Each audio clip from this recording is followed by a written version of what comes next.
राज्याचे उपमुख्यमंत्री तथा अर्थमंत्री अजित पवार यांनी राज्याचा अंतरिम अर्थसंकल्प मंगळवारी मांडला।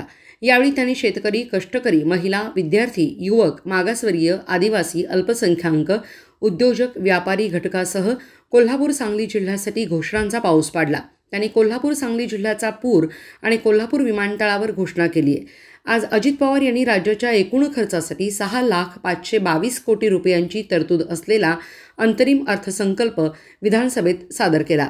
यावेळी त्यांनी विमान, रस्ते, पूल, सिंचन प्रकल्पासह अन्य कामांसाठी मोठ्या तरतुदीची घोषणा केली। त्यांनी पश्चिम महाराष्ट्रातील कोल्हापूर आणि सांगली जिल्ह्याला विळखा घालणाऱ्या पुरावरून देखील घोषणा केली आहे।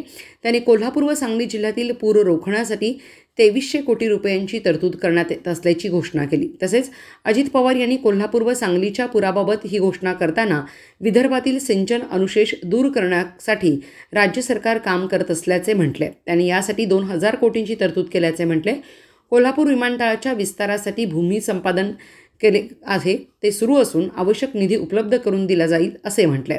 त्याचबरोबर अमरावती बेलोरा येथील विमानतळाच्या धावपट्टीचे विस्तारीकरणाचे काम पूर्ण झाले असून येथे रात्रीची विमानसेवा सुरू करण्यासाठी सध्या कामे सुरू आहेत असेही अजित पवार यांनी म्हटले। कोल्हापूर आणि सांगली जिल्ह्यात पूर व इतर नैसर्गिक आपत्तीमुळे वारंवार होणारे नुकसान टाळण्यासाठी जागतिक बँक सहाय्य 3200 कोटी रुपये किमतीचा प्रकल्प हा राबवण्यात येणार आहे।